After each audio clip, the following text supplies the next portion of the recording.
Hi folks, Speedway Tag here. Sorry there's been a bit of a break in between videos. Things have been happening. But I want to show you this lovely little game that we've enjoyed for a number of years now. It's called Minuscule.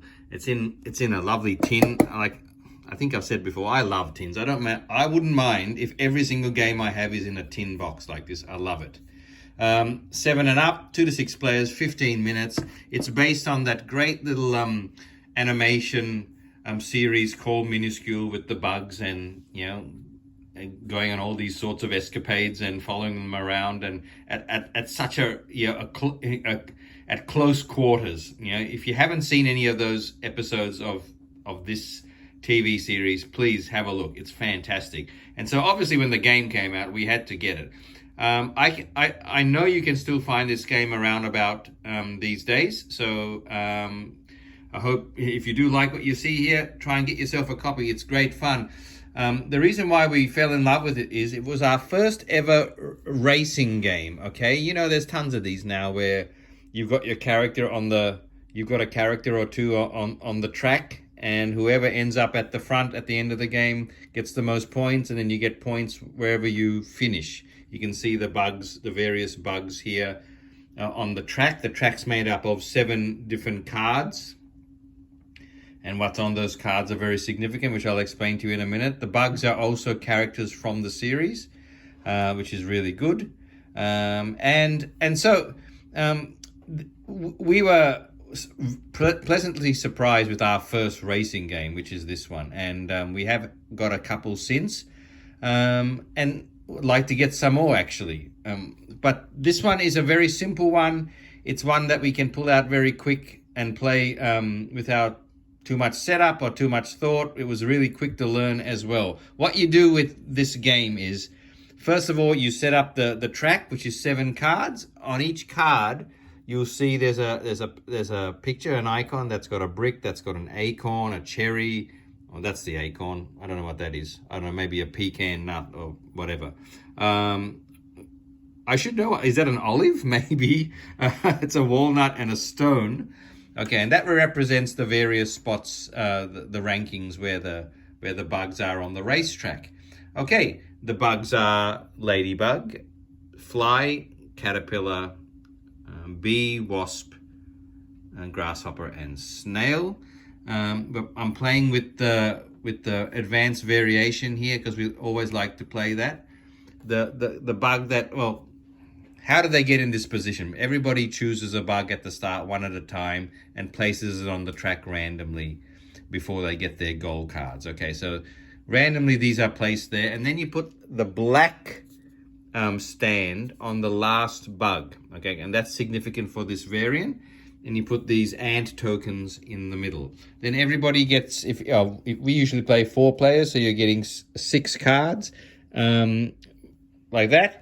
And you're also getting 2 gold cards, which are basically pictures of your bugs, of the bugs.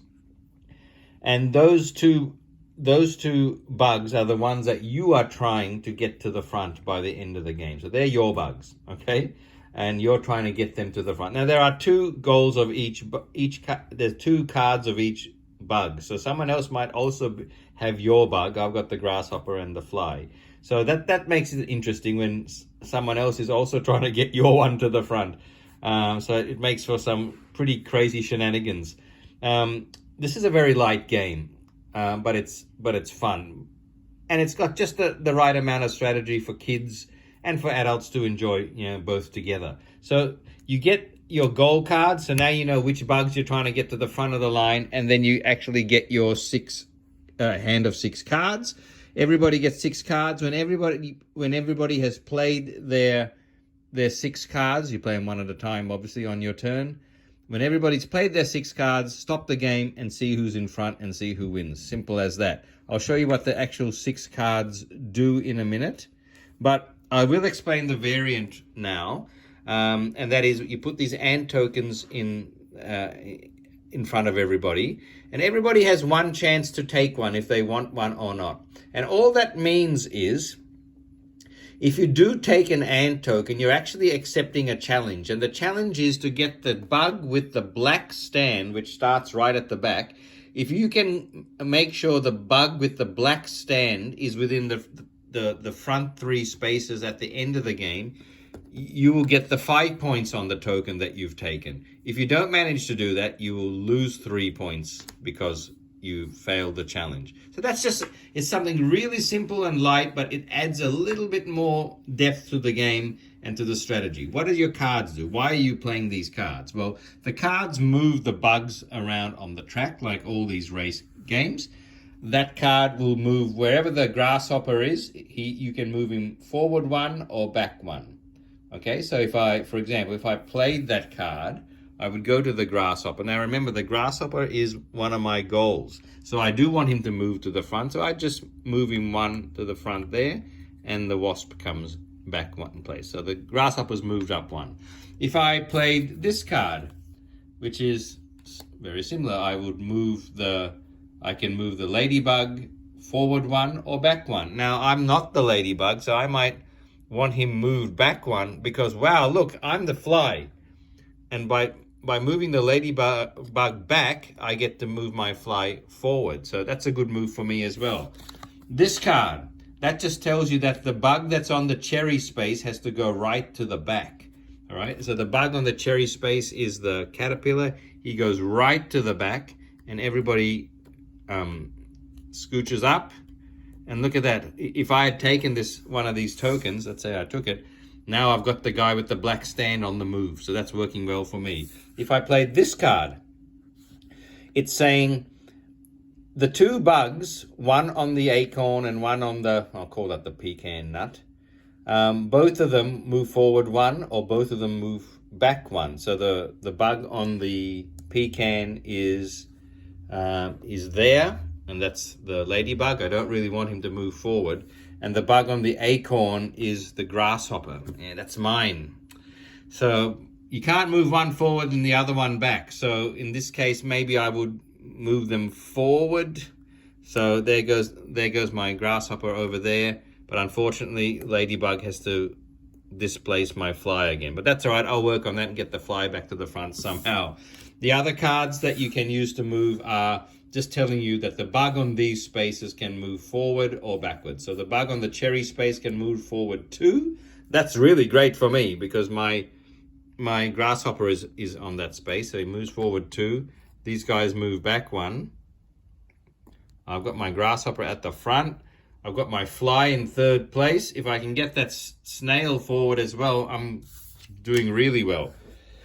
The brick space is the first space, as you can see. So this one is what you would use to knock off an opponent who is occupying the first space. Maybe by the time as you get through the game, you start to get an idea, and this is the fun part, getting an idea of who each person is, which bug they're trying to win with.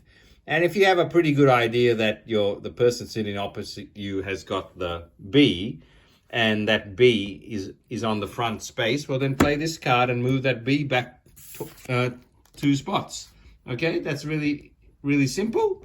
Those are pretty much all the move cards that you have. Everyone plays them one at a time. Obviously, as you play yours, you think, oh, I've got this great plan set up, and the next person has got a completely opposite plan and starts shifting yours around again. If you don't like those games where your plans sort of get affected by what other people are doing, and despite having this great strategy of getting your bugs to the front, people keep messing with that. If you find that frustrating, you're not going to enjoy this game. But if you're okay with that and you're just playing cards the best you can and then hope that things go your way and to see what happens, then this game is going to be fine with you.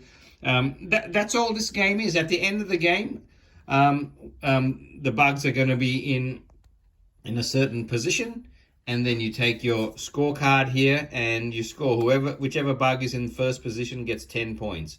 Whichever bug's in second position gets 8 points. And if it finished here like that, my grasshopper's in first place, I'll get 10 points, and my fly, see, I've got those 2. My fly's in third place, in which case I'll get 6 points. And unfortunately, I didn't get the snail, the bug with the black stand to the front, so I would flip this over and lose 3 points.